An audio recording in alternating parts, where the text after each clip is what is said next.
Boleh kan? Yang dikatakan percaya takdir tu macam mana? Kita nak minta tolong perclear balik sebab orang yang tak percaya takdir, bahasa mudah kita nak sebut macam mana silat? Amalan yang dia buat kosong. Amalan yang dia buat selama ni kosong kalau dia silap faham tentang takdir. Baik, cuba kita tengok. Baik, hari ini kita akan belajar maksud beriman kepada qada dan qadar, muka surat 6. Yang ini. Okey. Beriman kepada qada dan qadar bermaksud mempercayai dan meyakini bahawa Allah telah menentukan sesuatu perkara dan melaksanakan mengikut ketentuannya. Sebagai seorang yang beriman, kita wajib percaya dan yakin terhadap ketentuan Allah. Ini adalah dua kata kunci yang sangat penting. Setiap orang Islam wajib juga mempercayai bahawa setiap yang berlaku adalah ketentuan daripada Allah yang termaktub sejak azali, iaitu tertulis. Tertulis di mana? Di Lauh Mahfuz. Sebelum Allah cipta langit bumi, selama 50,000 tahun telah ditulis kejadian-kejadian itu di Lauh Mahfuz. Nampak? Inna Allaha kataba qadra kulli syai' qabla an yakhluqas samawati wal ard. Nampak? Bi khamsi alfi sanah. Sesungguhnya Allah Ta'ala telah menetapkan kejadian segala perkara sebelum dicipta langit dan bumi 50,000 tahun. Faham? 50,000 tahun kita ada langit bumi. Kita dengan bumi ni malah lama. Lama bumi. Faham? Kita dengan langit lama langit. Dulu tak ada langit. Kita beranak ni, bumi ni ada tak lagi? Ada dah. Faham tak lagi? Ada dah. Masa Nabi Adam dicipta, bumi ada dah. Nabi Adam ni manusia yang berasal dari bumi. Bumi gua ada pula Ustaz. Nabi kata, ketika Allah nak buat tu Adam, Tok Nyang kita lah, Nabi Adam, faham? Allah suruh malaikat datang ke bumi. Makna bumi dah ada. Muazzam ada dah tu. Tapi tak nama Muazzam lah. Tak ada orang masa tu, dinosaur. Faham? Masa tu jin dan binatang duduk di bumi. Allah kata mu ambil genggaman tanah pada bumi dengan tanah yang berlainan. Itu hadis sahih. Faham? Ambil tanah. Ambil tanah, lalu dibuat menjadi manusia pertama Nabi Adam. Kerana itu Nabi kata rupa manusia atas warna tanah di bumi. Faham lagi? Itu sejarah kita. Kita tak reti itu sejarah. Faham? Jadi bumi ada tak lagi? Bumi ada dulu sebelum manusia. Ada bumi dulu. Jadi 50,000 tahun sebelumnya tak ada apa-apa. Tak ada langit. Dulu tak ada langit. Tahu tak ada langit, Allah cerita dalam Quran. Dulu tak ada langit. Summa stawa ila sama fasawwahunna sab'a samawat. Kemudian Allah pun nak mencipta langit, lalu Allah cipta menjadi 7 lapis langit. Jelas situ. Adalah langit, lepas tu buat bumi, ada bumi. Baik, takdir kita ni. Hari ni kita boleh mari di masjid ni. Ni takdir kat ni. Tengah petang karang kita begini, malam karang kita begitu, esok kita meniaga begini, lusa kita jatuh basikal, contoh. Faham? Semua tu ditulis 50,000 tahun sebelum dibuat langit dan bumi. Mai rapat dekat kan? Orang lelaki rapat kan? Biar rapang rapat. Masuk bawah meja saya. Mai rapat kan? Mai rapat. Muslimat depan kan? Segala yang berlaku di alam ini, sama ada yang baik ataupun buruk, telah ditentukan oleh Allah dengan penuh keadilan tanpa sebarang kezaliman. Setiap manusia wajib berusaha, berikhtiar dan berdoa untuk mencapai apa yang dicita-citakannya. Contoh, sebagai seorang murid, kita nak berjaya dalam pelajaran, nak dapat A, nak dapat Mumtaz 100%, Apa yang kita kena buat? Kita buat 3 step tadi. Yang pertama, berusaha, belajar sungguh-sungguh, hadir kelas online. Yang kedua, berikhtiar, kita buat latihan, buat nota, tanya cikgu kalau tak faham sampai kita betul-betul faham. Dan yang ketiga, kita berdoa, iaitu tawakal kepada Allah, supaya Allah tenangkan hati kita, terima pelajaran, faham pelajaran, mudah menghafal. Di samping yang fardu, kita buat juga yang sunat, bangun malam, solat hajat, istikharah dan sebagainya.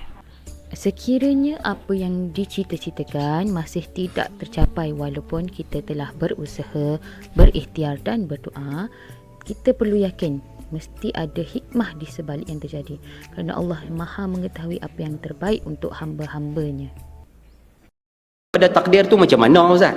Dalam hadis ni dua benda. Kita sebut satu-satu nak bagi faham sekalian. Baginda minta maaf. Dalam hadis ini disebutkan, sehingga engkau yakin, kau percaya bahawa apa yang telah ditakdirkan kena atau sampai kepadamu tidak sekali-kali akan menyimpang daripada kamu. Yang dikatakan percaya pada takdir, nombor satu, apa yang Tuhan takdir kena kat kita, apa yang Tuhan takdir sampai kat kita, kita akan kena, kita akan sampai. Dia tak pergi kat orang lain. Tu senang terjemah. Boleh faham bahasa tu Ustaz? Apa yang Tuhan tetap kena kat kita, kita akan kena. Apa Tuhan takdir, kita akan dapat, kita akan dapat. Dia takkan pergi kat orang lain. Kena dapat ni dua benda ya. Nah, kena dapat ni dua benda. Benda hak kena kat kita ni dua benda aja. Nombor satu, benda baik kita panggil nikmat. Nombor dua, benda tak baik kita panggil musibah. Dua tu ya. Manusia bila dapat nikmat, yang ni tak ada masalah, semua percaya takdir. Ayah-ayah yang ada di sini, anak dapat UPSR 5A, tahun ni lambat sikit soalan bocor. Dapat UPSR 5A, alhamdulillah, boleh terima lah, alhamdulillah. Anak beli kereta baru, alhamdulillah. Lagi apa lagi? Anak dapat kerja baru, alhamdulillah. Semua alhamdulillah. Dengar kata cucu apa, anak bersalin dapat cucu baru, alhamdulillah.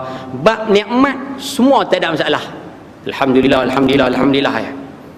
Masalah dia sekarang bila kita kena musibah. Masa kena musibah ni baru kita tahu orang ni percaya ke takdir ke, dia tak percaya takdir ke. Dalam hati, tentang yakin ni dalam hati kita tak tahu jalan. Tapi ulama mengatakan innal kalama la fil fuad. Sesungguhnya cakap-cakap manusia ni dia mari daripada hati. Kita translate hati perut. Innama ju'ila lisani 'ala al-fuadi dalila. Allah jadikan lidah manusia ni dia menterjemah apa yang ada dalam hati perut manusia. Kita nak tahu dia percaya tak percaya takdir Ustaz?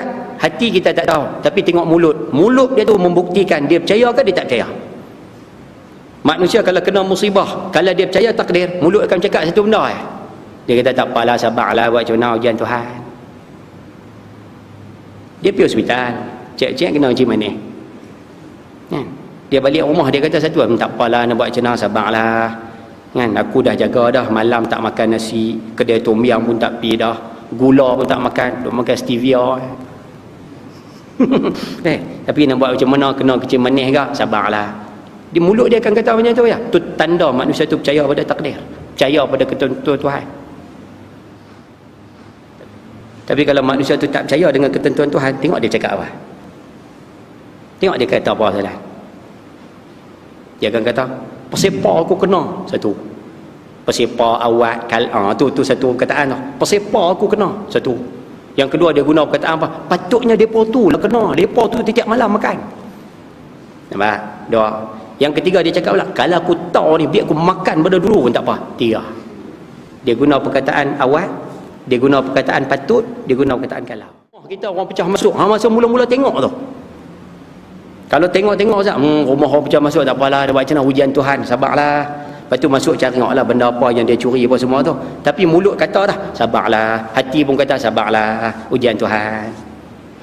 Tu manusia percaya takdir. Hati tak percaya ni, cuba tengok dia kata apa. Dia jumpa anak-anak, dia kata, awak hampa tak kunci pintu. Patutnya hampa nak pergi pasal malam, ceklah dulu rumah tu kunci ke tak. Kalau hampa kunci tu, curi tak masuk Sebab tu hari ni kita kena apa pun, nombor satu sebut di mulut hak ni ya, sabarlah. Anak problem, sabarlah. Apa-apa jadi pun, sabarlah. Yang tu sajalah. Boleh ke no? InsyaAllah satu. Yang kedua Nabi sebut, minta maaf, disebutkan dalam hadis ini, Apa yang telah ditakdirkan menyimpang kepada kamu tidak sekali-kali akan kena atau sampai kepada kamu. Apa yang Tuhan takdir kita tak dapat, apa yang Tuhan takdir kita tak kena, kita takkan kena, kita takkan dapat. Faham bahasa Allah? Tuhan dah tak, kita tak kena, kita tak dapat, kita tak kena kita tak dapat Dua benda tak? Benda baik, benda tak baik. Musibah, nikmat. Sama aja. Manusia bila tak dapat musibah, dia tak kena sebarang musibah, yang ni tak ada masalah, semua boleh terima takdir. Rumah orang tak pecah masuk, motor tak kena curi, kereta orang tak pecah, duit tak hilang, pipi tekan di bank tak hilang. Contoh, orang lain tekan di bank hilang belakang, dia pergi tekan di bank tak hilang. Maknanya dia tak kena musibah. Alhamdulillah. Semua akan cakap benda sama, alhamdulillah.